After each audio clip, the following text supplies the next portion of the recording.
I mean, either there is a God or there isn't a God.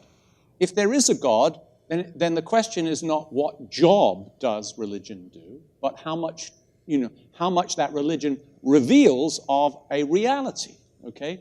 And so I think from my own perspective, the question is biasing towards what I would think of as being a utilitarian view, which I would repudiate. I don't think utilitarianism, the idea that you can draw value out of utility, works as a philosophy or as an attitude to life. Of course, we must use things and we must have attitudes that are functional and achieve their objectives.